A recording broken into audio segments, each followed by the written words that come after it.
देखिए, सबसे पहले तो ये मुस्लिम सांसद की बात नहीं है, यह एक आप समझ सकते हैं कि लोकतंत्र के सबसे बड़े मंदिर में जब लोग चुन करके जाते हैं, लोकतंत्र के सबसे बड़े मंदिर में, और वह आज़ाद हिंदुस्तान का सबसे बड़ा लोकतंत्र का मंदिर लोकसभा है, और 4 दिन पूर्व ही एक नए भवन का उद्घाटन होता है और लोकसभा की कार्रवाई नए संसद भवन में शुरू होती है, और देश के प्रधानमंत्री ने कहते हैं कि भवन बदला है, भाव बदलिए। तो क्या मोदी जी के सांसद रमेश भदौरिया जी का यही भाव बदला?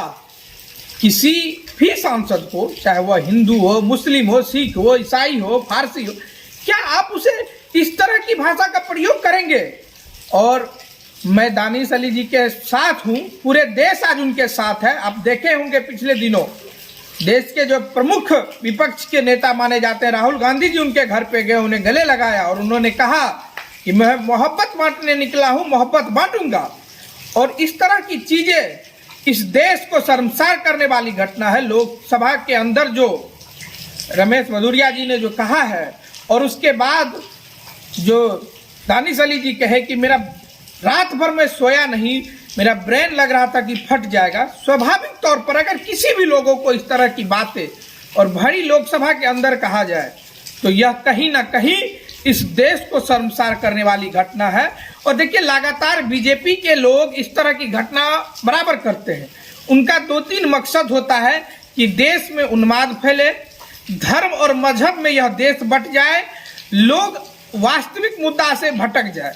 और इन लोगों का तो शुरू से आदत रहा है कि अल्पसंख्यक हमारे मुसलमान भाइयों का इन लोगों ने देश में सब दिन से, आप कह सकते हैं कि जब जब इनकी सरकार आई है, भाजपा और आरएसएस की सरकार, मोहन भागवत की सरकार जब जब इस देश में आई है, तब तब ये लोग एक खास धर्म को बदनाम करने का काम किया है, एक खास समुदाय के लोगों को बदनाम करने का काम किया, जिसे अब देश के मुसलमान भाइयों भी समझ चुकी है। इसलिए यह घटना काफी शर्मसार करने वाली घटना है, और इस देश की घटना की निंदा समूचे देश ने किया है।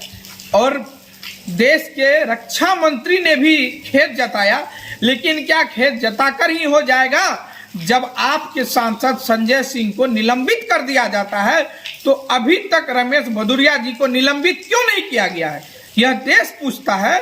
इसलिए मैं एक युवा होने के नाते इस देश के, स्वतंत्र देश के, लोकतंत्र देश के प्रधानमंत्री से पूछना चाहता हूं, क्या नए संसद भवन में आपके संसद के द्वारा इसी तरह का कृतज्ञ किया जाएगा? अगर इस तरह का कृतज्ञ किया जाएगा तो हमें नए संसद नहीं, हमें पुराने सांसद का ही संस्कृति और सभ्यता की जरूरत है। और यह घटना काफी दुखद है, निंदनीय है, चिंताजनक है, इस देश को शर्मसार करने वाली घटना है। इसलिए मैं और अपने union all India student union परिवार की ओर से इस घटना पर खेद जताता हूं, और मैं पूरे सदन से यह मांग करता हूं कि ऐसे सांसद को 1-2 सेशन नहीं, कम से कम जो बचे हुए सेशन अब है लोकसभा का, सभी से उसे निलंबित किया जाए।